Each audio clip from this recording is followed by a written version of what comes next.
I'd like to call the meeting to order. It's 5:30. It's February 24th, 2025. Please stand for the Pledge of Allegiance.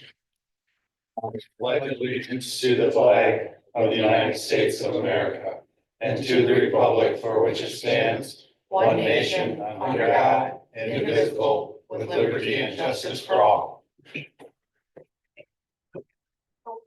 Councilman is absent. Councilmember Mackin. Present. Councilmember Johnson. Here. Councilmember Knapp. Here. Councilmember Hout. Councilmember Petzl. Here. Councilmember Beckwith. Here. Mayor Kramer is absent and Mayor Pro Tem Hazelbaker. Here. We have heard from Emily and Tom. I would entertain a motion to excuse these two. Motion to excuse. Support. Motion with support. Any discussion? Seeing none, all those in favor, aye. Aye. Opposed, the same. Motion carries. Thank you. We're up to public comments. Is there anyone that would like to address the board at this point? There's also a time at the end of the meeting for public comments. Seeing none, we're up to consent agenda. The items listed in the consent agenda are considered to be routine by the city council and city manager and will be enacted in one motion. There will be no separate discussion of the items unless requested by a council member or citizen. In this event, the item will be removed from the consent agenda and council action will be taken separately on said item. Those items so approved under the heading consent agenda will appear in the council minutes in their proper form. What we have for consent agenda is the city council regular minutes of Feb 10th, 2025, and the closed session minutes of Feb 10th, 2025. And also the Historic District Commission regular minutes of December 11th, 2024. Is there anyone in the public who would like to remove one of the consent items? Seeing none, anybody at the council level? Motion. Support. Motion with support to accept the consent agenda. Any discussion? Seeing none, all those in favor, aye. Aye. Opposed, the same. Motion carries. Thank you. That's the end of the consent agenda. We are now up to bills and accounts. Tom is here if you've got questions. Looks like we paid a lot of insurance money, our Yeah, quarterlies. I Must have been. typically identify the larger ticket items. You'll see I believe they're quarterly health insurance premiums scattered throughout the various departments that are noted. There's just under $179,000 grant that was received from Eagle from the state of Michigan, but that's a pass-through for the environmental work that's being done or has been done at the Coldwater Villas Senior Apartment Project on South Fremont. So we're the recipient or the fiduciary of the grant, and then we pass it through to the developer. You've got a facade grant for Jeannie's Diner, and there's a check presentation on that Wednesday morning coming up in the amount of $27,500. And then we also have the other large ticket item that was budgeted in the cemetery for a vault trailer that transports and lowers the vaults for funerals. Motion to pay the bills. Support. Motion with support to pay the bills. Any discussion? Seeing none, all those in favor, aye. Aye. Opposed, the same. Motion carries. Thank you. We're up to city manager's report. Keith. Thank you, Your Honor, Council. Good evening, everyone. So just a number of updates. We're reaching that point in the year in which utilities are allowed by state law to begin disconnects for non-payment of utility accounts, and that will take place in April. And I just point out that for our customers through the BPU, if they need any assistance, to please reach out to our customer service staff to discuss different plans or payments in which it can be made, or they can also contact 211, which is a community service, and they also have sources and information available for agencies that can possibly help those with their utility or housing needs. Secondly, I'd like to note a couple employee milestones. So we'd like to congratulate and thank Officer Antisar Azakari for her 5-year anniversary with the Coldwater Police Department. She's one of our 2 school resource officers, and she works in Legg Middle School. And we just thank Officer Azakari for her commitment and dedication and serving LMS and the school district and the community. And then secondly, Stephanie Burdick is just, she's has her 1-year anniversary as the city's and BPU's community engagement coordinator. And so you see all of the material that comes out through Facebook and social media and the different events that she helps host on our behalf. And we just have enjoyed having her for the past year and congratulate her on reaching the 1-year milestone. Couple recreation notes. Our mother-son night is coming up on Saturday, March 15th, so about 2 weeks away, from 6 to 8. And that's at the Robert W. Brown Recreation Center. Registration for moms and sons or combinations thereof are $24. And the due date for that is today, after which there's an additional fee of $10. And then secondly, programs for the spring and the Recreation Department's spring guide is soon to come out, but there's registrations now for the men's, women's, and youth spring leagues and programs. In fact, opening day is just a couple months away on May 19th, and we're asking those interested to sign up by March 31st. And that also involves a discount if they do so by that date. We're also taking vendor registrations for Strawberry and Apple Fest, and those are always ongoing, and those can be, you can register and find information about that at the city's website. And just as the snow melts and grass returns and spring hopefully is on its way, but whether it's on grass or snow, we just ask people that not to park in their front yards. It is a property maintenance violation, and that they can be ticketed or fined for that. And so we do have a number of those that we follow up on, and we through our property maintenance code enforcement officer, and just ask people to abide by that. And another sign of spring is the onset of daylight savings time. And so we're just under 2 weeks now until that takes place. So just be aware of that as that approaches here in the next week and a half. So that's all I have for you this evening. Any questions for Keith? Just on the seasonal stuff, hopefully we're getting to the end, but Sealy Street, the new sidewalk down there was not, with this last round of snow we had, did not get cleaned. Is that gonna be the city? Or is that the residents of the trailer park when they move in? And then if it's that, then, or is it the trailer park now? So yes, it would be the property owners. So we don't have a requirement, an ordinance for private property sidewalk snow removal. So that would be part of that Trail Tree's responsibility for their portion for any portion that adjoins your property as a private property owner, that's your responsibility. So they should be clearing it?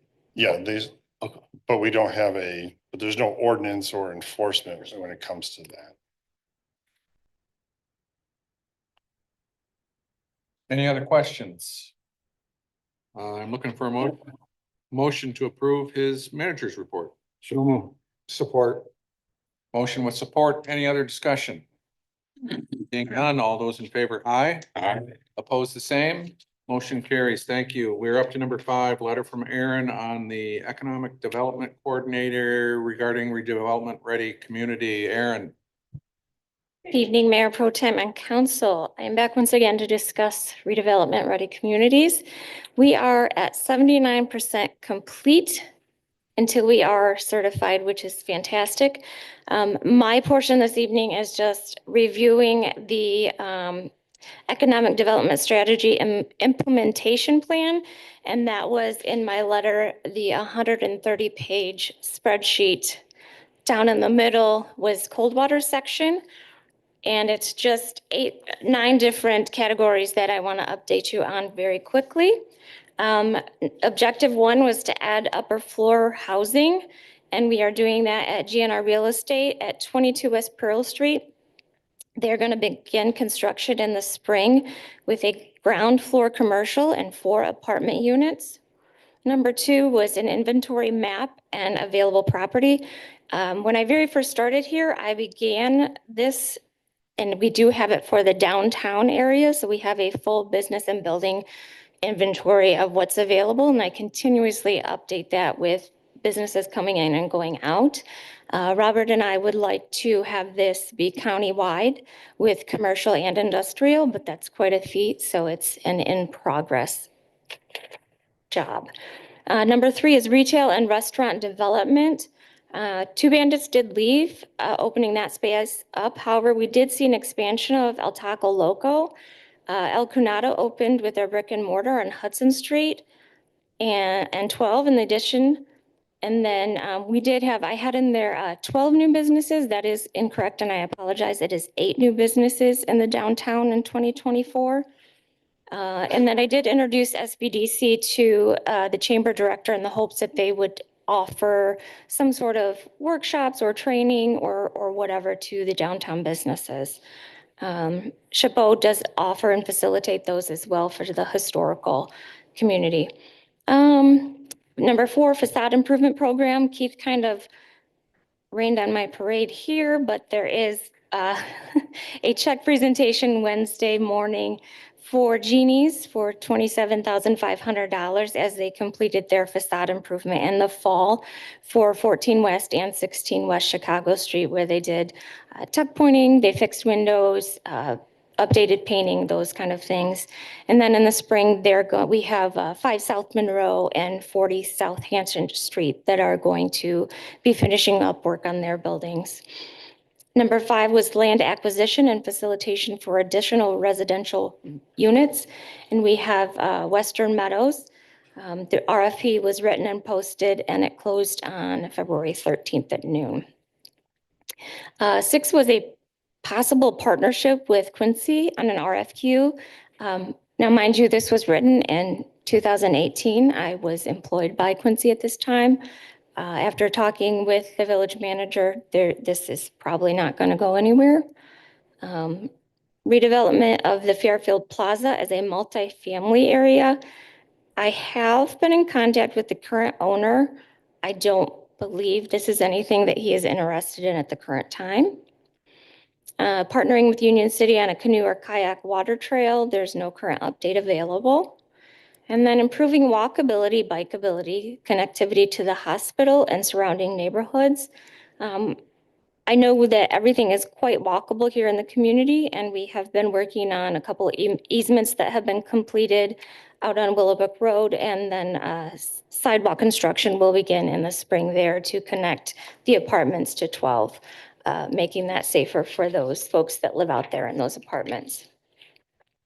The second part that we have to update you on annually is our public participation. So this is anytime we have public meetings or public comment, or we make any kind of presentations, and just tracking that and providing that tracking information to you. So we have 23 regular meetings for city council, and there was 33 public participation instances and 1 special meeting. There were 8 regular planning commission meetings and 3 public participation instances. There were 4 ZBA meetings, 12 regular DDA meetings, 12 newsletters, the corridor survey, and then we have to also report on our social media. And there were 24 posts per month for the city page, 9 for the fire police, 24 for the rec department, and 20 for the CBPU per month. So this is, again, I appreciate you listening to me ramble, but this is all a part of the importance of the RRC certification. This lets developers know that we are serious about our community, and we are serious about them coming in and redeveloping and building and working with us. So I do appreciate your time. Do you have any questions? What is an RFQ? Request for qualifications? Okay. 2 Bandits. Yeah. Did they vacate both, or I thought they were gonna stay in Brew? They are still there brewing. They did leave the restaurant space. We have had several folks ask about using the restaurant space. I'm not sure what that's going to look like right now. I do know Audrey had spoke with their lawyers to see if that was an opportunity. I don't know where that has gone.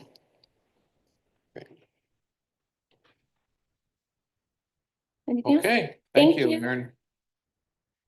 All right, number 6, letter from Keith Baker, city manager regarding proposed partial closure of Church Street.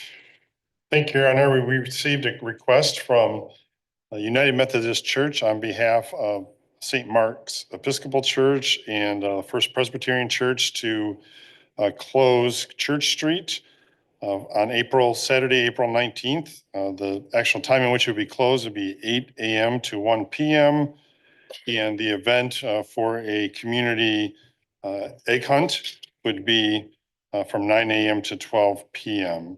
So the resolution 25-09 would authorize the closure at that time for that event. Right, questions for Keith? Comments? Motion to approve. Support. We have a motion with support. Any other discussion? Seeing none, all those in favor, aye. Aye. Opposed, the same. Motion carries. Thank you. We are now up to number 7. David Schmaltz, the fire chief, has the annual fire department report. Dave? Thank you, Mayor Pro Tem, Council. It's always a pleasure to get up here and have an opportunity to brag on our department a little bit and share some of the things that have happened over the last 12 months. I'm going to start by just giving you like the big 10,000-foot view. You should have the actual report within your packet if you want to drill down a little bit more. What I want to try to hit tonight, though, is a little bit of our highlights from 2024. Talk a little bit about some of our response statistics, the training we've accomplished. Highlight Steve Charles' division of the inspections, preventions, and investigations, and then tell you what we're going to try to accomplish going forward this year. So one of the great things that we try to always do is we're always looking for that extra funding. So we're able this year to secure about $52.5 in grant money, which allowed us to buy 12 new sets of turnout gear for the career firefighters, 2 new AEDs that replace some of the older ones that we did have in the vehicles. 3 new gear racks that kind of clean up the station bay a little bit more. And then the picture that you're seeing here is the patient lifting bag. And we used monies from some of the grants that we got to purchase this. And what it really does is it allows us the opportunity for a larger person for us to slide this underneath and then prevent back injuries from our people, Life Care, as that starts to lift that patient up. So that's in the fully inflated position. It's actually very flat when we bring it in. It runs on a battery, and we can get about 2 lifts out of that before we have to recharge it. We've used it on numerous occasions. It's been fantastic. It'll lift close to 700 pounds. So it'll slide, and we have to practice with this. It'll raise up just to the actual height of the cot. We can slide the patient right over onto the cot. Life Care's cot is actually battery powered now too, so that'll go up higher. So it's a prevention material to help us save our backs and hopefully keep some workers' comp stuff down. We approved the new Car 9, which you guys saw back in the spring. We've had an opportunity. We actually hired 3 new part-paid firefighters late last fall. They're currently still going through fire school at this point with an anticipated graduation. Sometime in the mid-April is where we're looking, and then we'll be able to bring them on and start training them our way and getting them up to speed for they'll have a year probation.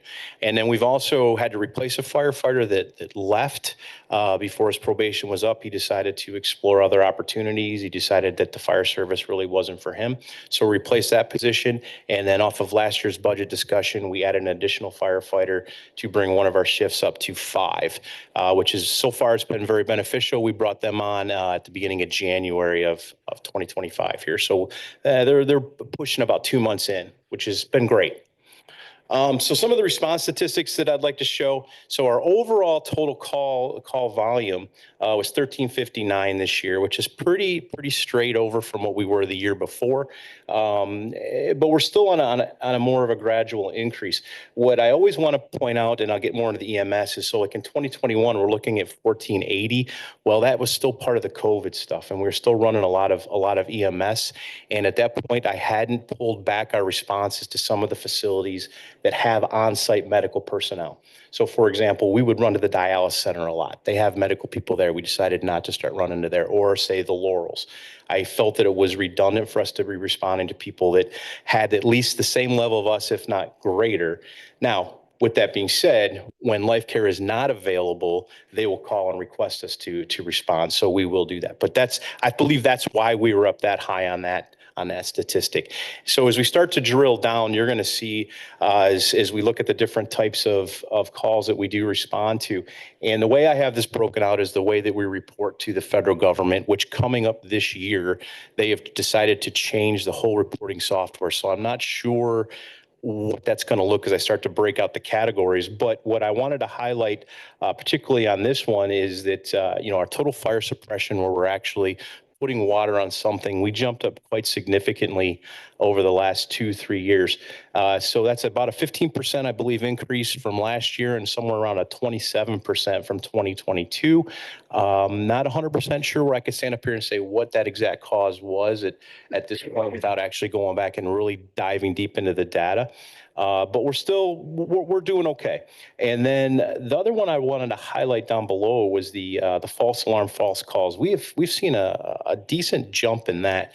And I'm not, again, we're getting a little more maybe CO calls, but what the perspective from my office, it appears that we're running on multiple alarms at commercial structures where there's a disconnect between the on-scene tech and the alarm company. They don't call and put them in test, or they say they've done it, and you get a lot of pointing. So what I'm going to try to do over the next year, again, is really pay more attention to see if those numbers continue to increase.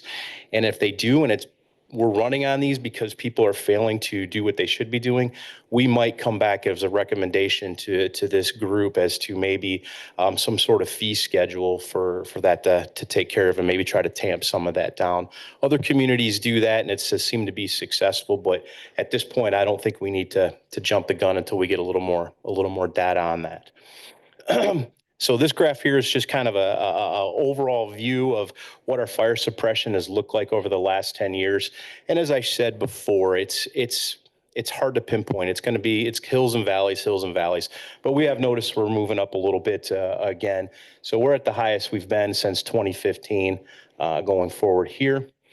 I've over the last couple of years, I've tried to start to break it down so you could see what your individual wards looks like as far as we respond to.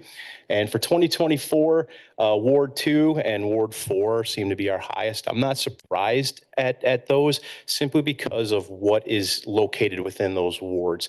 So, the vehicle accidents that maybe we have at Willowbrook and 12, or the apartments that we're running to. We run a lot of EMS, even just to Walmart, Meijer, and those types of business. So I'm not surprised at how that's playing out. And it still plays out the same way over the last 5 years, where those all align. But I think the point that I make here is overall, it's still pretty flat. I think there's only about 100 and some calls between the lowest and the highest. So to say one is more prevalent than the other isn't really accurate. But this year I wanted to drill down farther. The new program that we're using has allowed me to do that.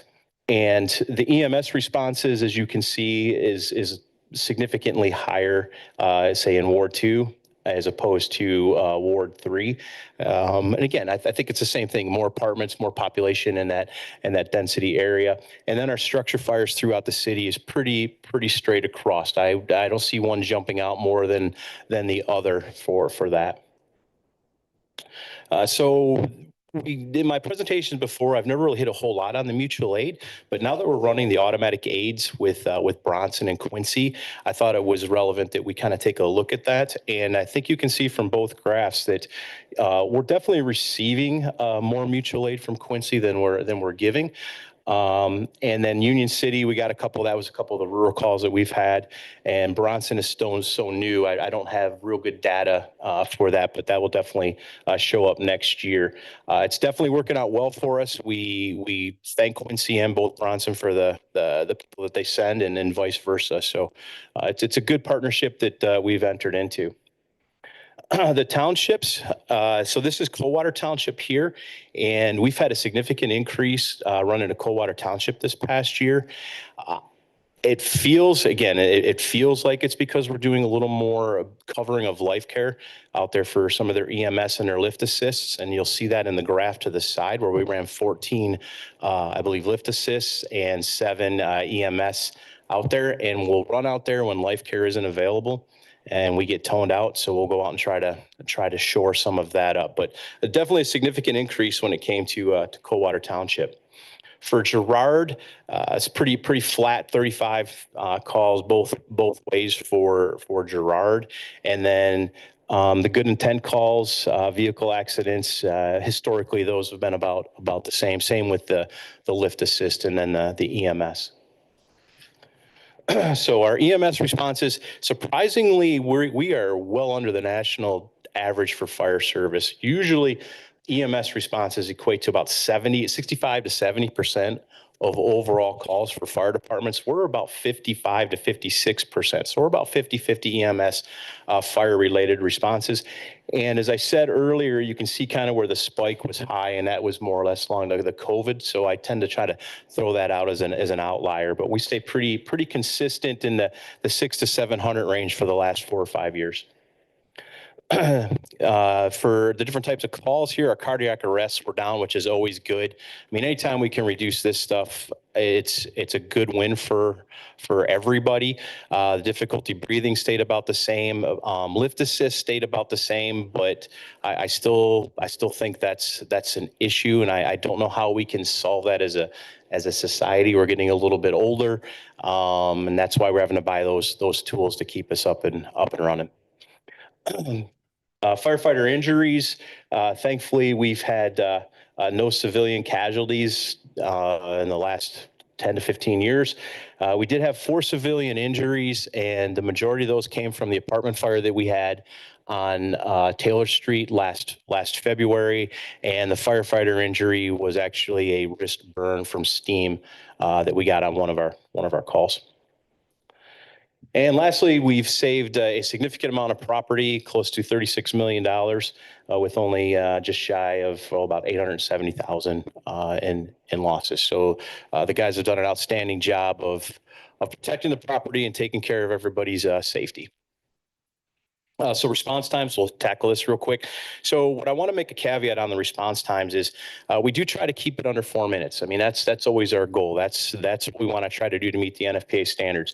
And we've improved significantly from 23 to 24 with our average here in the city still being right around 4 minutes.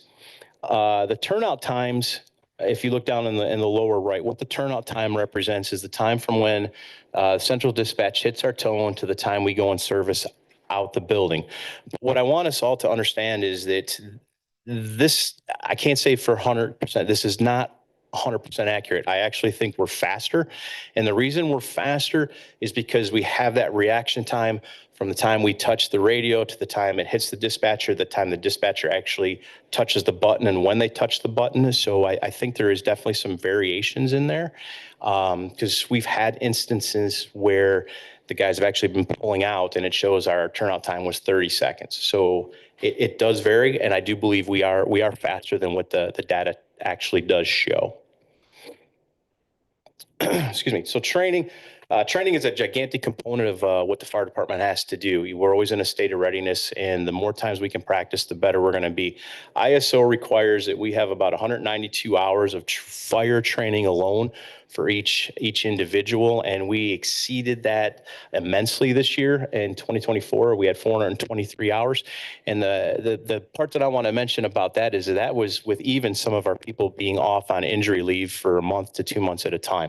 So the crews did an outstanding job of being professional, getting out, doing the training. The house down at Rotary Park has been fantastic for us. Anytime we can get a structure to get in and play on, it's been outstandingly beneficial. The Inspection Prevention Investigation Bureau is basically headed up by Steve Trawl. He's a one-man band. He exceeded his inspections for the year again, which was great. We did hit 8,900 residents with some sort of fire prevention or safety talk throughout the year. We have also started to train up Lieutenant Supanowski to be a backup to Fire Marshal Trawl in the investigation side. So she spent a lot of time at the NFA, which is the National Fire Academy in Emmitsburg, Maryland, which is probably one of the premier places we can go for fire investigation. The ATF actually sends their new people there to learn the techniques. So we're sending people to the top-notch trainings for that. And then getting to 2025.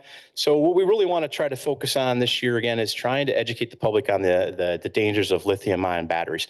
Not to be afraid of them, but just to be aware of what the potential could be and to give some strategies on how to safely store, use, and dispose of the batteries. Lakeland Elementary has approached us about doing some sort of a firefighter for a day program. And off the top of the cuff, we're looking at something where they get recommended by a teacher for good behavior or whatever. And then they actually come in and spend the morning with us and become honorary firefighters and then get a nice parade to school. The training goals we want to hit on is going to be some more incident command stuff. We got a lot of new young people that are in new positions. So we want to get them trained up on how to run scenes. Firefighter safety, we're focusing a lot in on air management and cancer prevention. And then because of the fire that we did have last year on Taylor Street, which is what that picture is right there, that is actually firefighter Marsky making a rescue of the individual out of the window there. And the other calls that we've been noticing at high-risk complexes such as apartments with cooking fires, those seem to be starting to increase. We've decided to make a concerted effort to get to once a month, we're hitting each one of the apartment complexes and actually pulling lines, training, getting inside, seeing how long it takes us to deploy hose, fire department connections, so on and so forth. So every month, so this month coming up here in March, we'll be out at Chandler Estates. Working on that complex, and the people that own the buildings have been fantastic by allowing us to train there. So with that, I will open it up to questions. Questions for Dave? Didn't use the big ladder truck for the apartment. Wires they're out in front. We can't get to it. Get to it.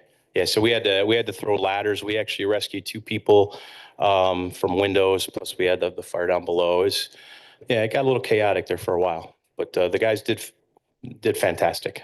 There was one out of county mutual aid. What was that? That was the tornado that went through Portage and stuff up there. So that was actually our members of the Region 5 Technical Rescue Team deployed for that. So it was the trailer and then the pickup truck.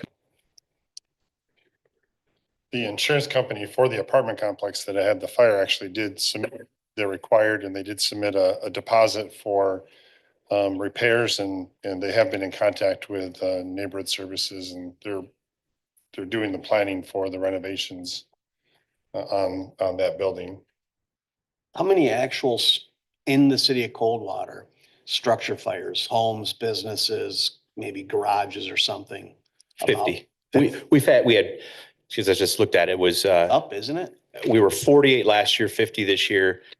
That's 24, 23. So in 22, we were at 48. So we're kind of tracking right there. Right. Mhm.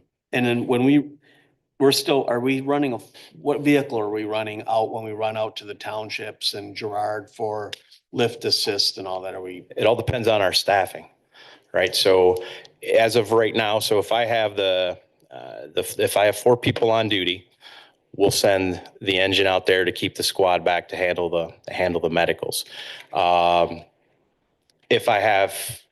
If it's for, say, again, if it's a medical, we're going to run the squad with 2 people as long as I have 2 people on duty to go 4 and 4. But you're running an engine truck, one of the big trucks. No. It depends. The pickup we call the squad. Okay. The pickup is what we refer to as the squad. Having started doing that in the end of January, I can't say definitively if I've seen a huge impact one way or the other, but I think right now, a third of the time we're going to be able to on medicals, particularly in the city, we're sending that pickup truck out with two people. Now, if the cardiac arrest comes in, we're sending the engine and the squad, just because again, it's going to be quite labor intensive. So we've tried to cut down on some of that running of the bigger truck. And then what's our ambulance situation been? A few years back, we were having a lot of difficulty. Haven't heard much of it from the county or anything like that, so. I don't have, and that's just it. So anything I tell you when it comes to that is perception, right? So there's days where we have no problems. They're there with us at the same time. The patient gets transported. There's other times where, we're getting called, they're coming, 30, 45 minutes away. It's that hit and miss. Brunson aren't they using one of Life Care's ambulances? Now they stopped They doing started that, probably well over a year ago. It wasn't working out well for Chief Wilbur. Yeah, they only have a handful of people over there that are EMS certified, and they were kind of getting burnt out. So yeah, they had to make some changes on that. And is that still is that ever a possibility for us to like run one of their ambulances with our staff instead of our bigger trucks? We've never really talked necessarily about that. And what my fear would truly be is if we started doing that, we would start to become looked at as the primary. And then before I know it, they're asking me to transport to Oak Lawn or to Kalamazoo or things like that. I mean, yeah, but we could, in the contract, we're not gonna do that. Yeah, and I know the county just signed a contract for Life Care to have those there, so. When you say lift assist, are those basically falls? Correct. Yep, usually falls with no injuries or anything like that. We go over there, help somebody up off, usually to get back into their walker, back onto their bed. Usually not any type of, yeah, so it's nothing that lift assist, we're not running lights and sirens to. At this point, we're sending two people, and then if we need extra, we'll call back to the station and have somebody show up. I noticed in your stats, Dave, that the smoke detector installation as well as carbon monoxide installations seem to be down by half last year. Any particular reason as to why or how that works? I would like to think it's because their program's working and people just aren't requesting the devices. We don't go out knocking on doors to put them in. People call us and ask for them. Okay. And then if more than two, we'll actually go out and install them in for people in our area. So I don't have a magic bullet for it. Yeah. Yeah. It's one of those, it's ups and downs. Thank you. Thank you. All right. Thank you. All right, Thanks, Thanks, Dave. Dave. We're up to public comments again. Is there anybody in the public who would like to address the council at this point in time? Seeing none, we're up to unfinished business. Is there any unfinished business to come before the council? Any new business? We are adjourned. Thanks, everybody. Thank you.